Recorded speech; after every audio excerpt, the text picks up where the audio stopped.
Hey there, my fellow lunatics. Dakon the Mad here, and welcome to The Madhouse. Today, we're going to talk about the crafting skill. This skill is interesting. As I was reviewing everything to write the script for this video, I found that crafting in general is not that complicated. For something that takes up a massive chunk of what we do in this game, it is relatively simple. Raising your crafting skill requires you to make something at any workbench. The game has dozens of workbenches, and each craftable item within the workbench gives its own individual amount of experience each time you craft it. For example, stone walls give a set amount of experience per craft, and a portal will give you a different set amount of experience points each time you craft it. You gain experience per craft, not per item crafted, in the case of multiples. So for example, when you craft wooden bridges, you'll make 2 bridges, but crafting wooden bridges doesn't give you 2 times the experience because you make 2 bridges per craft. However, holding down the control key to craft 10 times at once will get you 10 times the experience as a single craft. The game treats this as 10 separate crafts. Additionally, for every skill level you gain in crafting, you increase your armor by 0.5% up to 50% at level 100.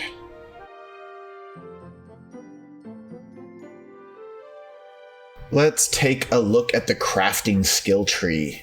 It's got lots of fun stuff. First, we have Base Builder. This gives up to a 30% chance to gain an extra item when crafting a wall, floor, bridge, or fence. This saves material in the long run. Love it. It's the first thing you get. Very helpful, especially at the beginning. Next, we've got the right tool in the right hands. 20% chance not to lose durability when using tools and weapons. Considering how often you're going to repair your pick, sledgehammer, various weapons, hell, I repair my throwing daggers all the time. It's nice to have some sort of reduction to how often I have to repair them. High quality equipment. This gives a 20% chance not to lose durability on equipment when taking damage. I have no real complaints about this, but I just don't think it's quite as useful as the one for tools and weapons, mostly because you're going to tear through your tools and weapons durability much quicker than your armor durability. And it says on equipment in general, that's just your armor. Next, we've got Alchemist, a 20% chance to gain an extra item when crafting an item at an alchemy table or distillery. This is an awesome skill. It gets you tons of extra healing potions. Very useful. This is a must take. All right, y'all, I just want to take 2 seconds to ask you to please hit that like button and subscribe if you haven't already. It does really help grow my channel. All right, enough shameless plugging. More video. Industry Specialist. This gives you 5 extra items gained when crafting rails, wires, or conveyor belts. If you plan to make any mob farms, railway systems, this is a must take. But it can become optional if you don't do much automation or railway building. Blacksmith.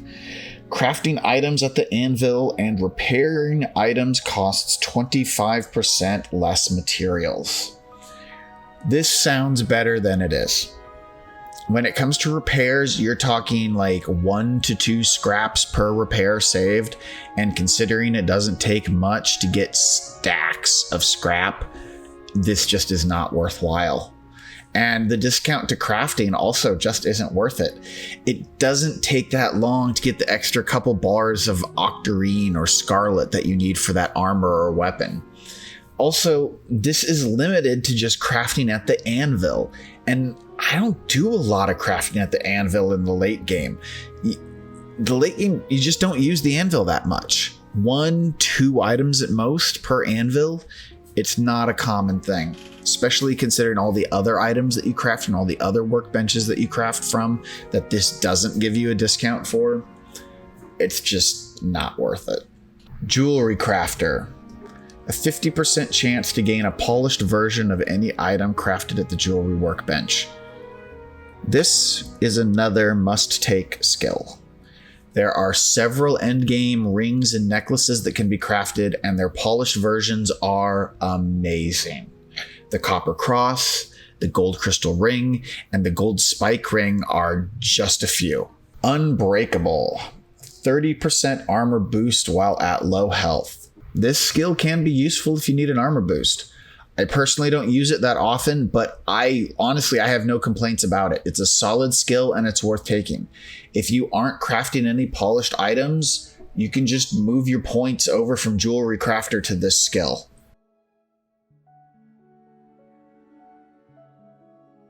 Let's talk about how to level your crafting skill.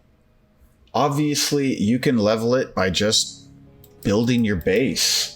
Crafting weapons and armor, making healing potions, etc.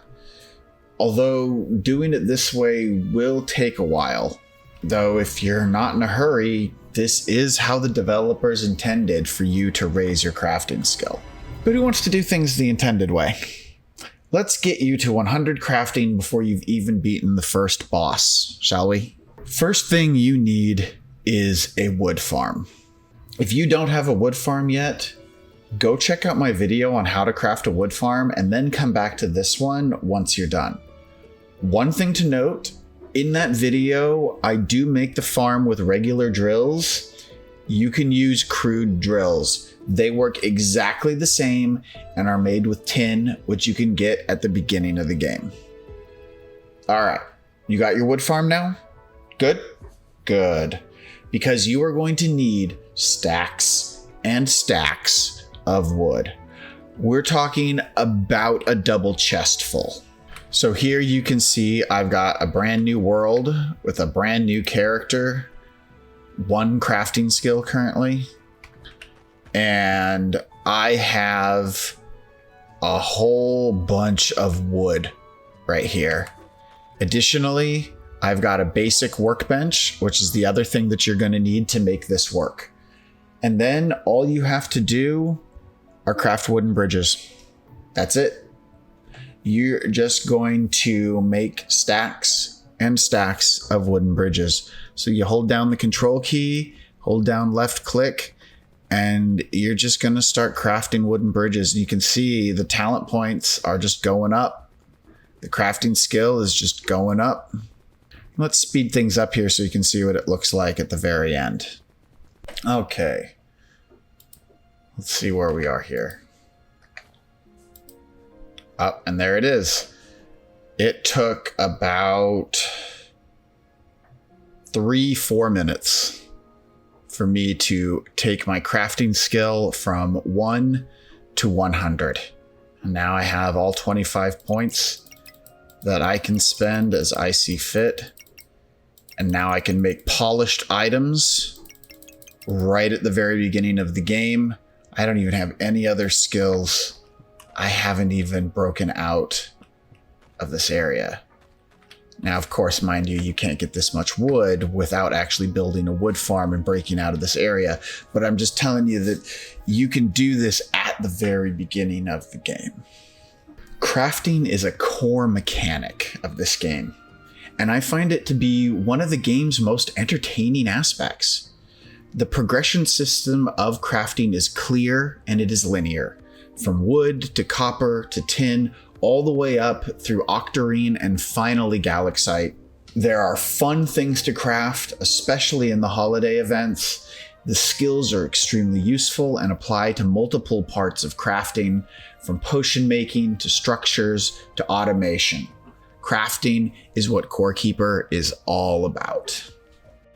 And I think that just about wraps it up for today's video. I hope you enjoyed yourself, and until next time, stay crazy.